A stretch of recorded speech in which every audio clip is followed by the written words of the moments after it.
Okay, so great. I appreciate you filling us in on the residential lines and with them calling those as well. What about, I hear a lot of people talking about the do not call list. They say, I'm getting these calls from people, I'm on the DNC, how come they're still calling me? Could you give us a little input on that? Sure. The third provision covered by the Telephone Consumer Protection Act are calls made to do not call registered numbers. Okay. And that's a very simple process. Anyone can call either the DNC registry or simply go online. You just type in do not call registry. The website pops up. It gives you 3 spots to put in your 3 numbers, up to 3 numbers, and they'll send you a confirmation that you registered those specific numbers on their registry.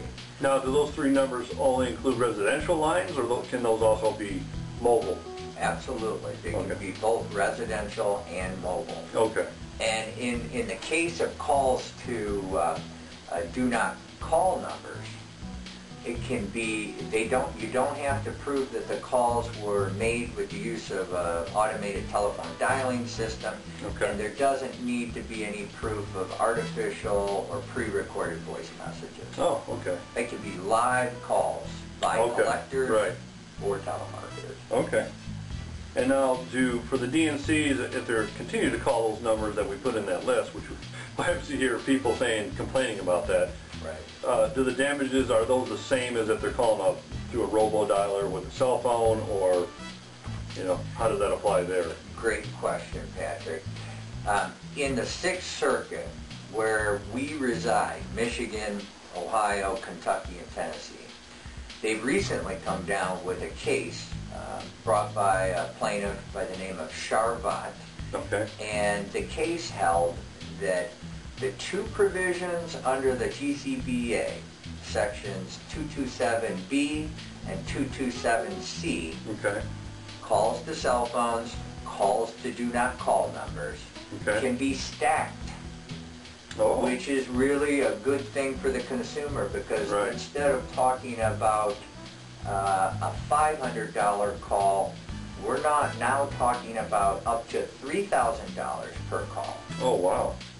Those damages can add up real quick if somebody's number is stuck in a telemarketer or debt collection agency's robo-dialer, and and the number just can't get out.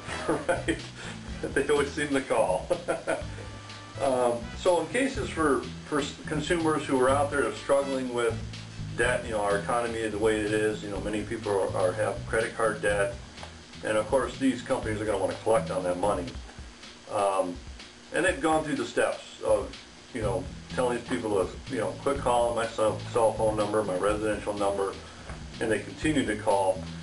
What's a process that I can take, personally, to battle that, when they call? It's a very good question, Patrick. I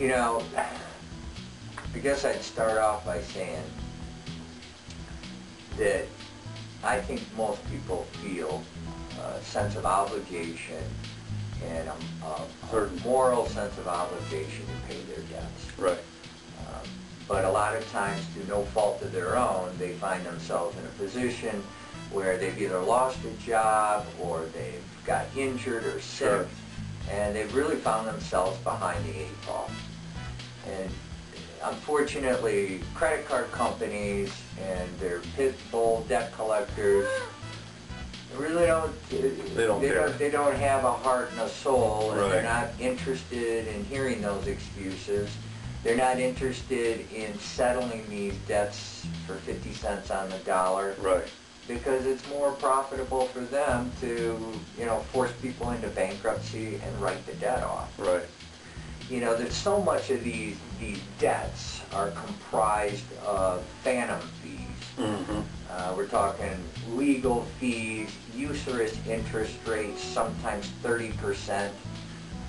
That stuff adds up, and it snowballs, and it just puts people and their families, in a real bad way. Right. So, to answer your question, you know, if you can't work things out with the debt collector, or now what we know as debt buyers, Sure. debt buyers that buy credit card debt that's been deemed uncollectible, you know, your best bet is to find a good consumer lawyer, talk to them about it. Right.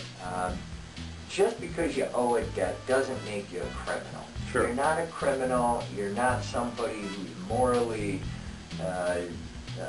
decrepit or defunct. Right. You know, I mean, you're in the same boat as a lot of people. I mean, we've undergone the worst financial crisis in the last 5 years since the Great Depression. Right. And yet, the debt collection industry, the debt buyer industry, has grown by leaps and bounds. Oh, sure. Yeah. It's a billion-dollar industry.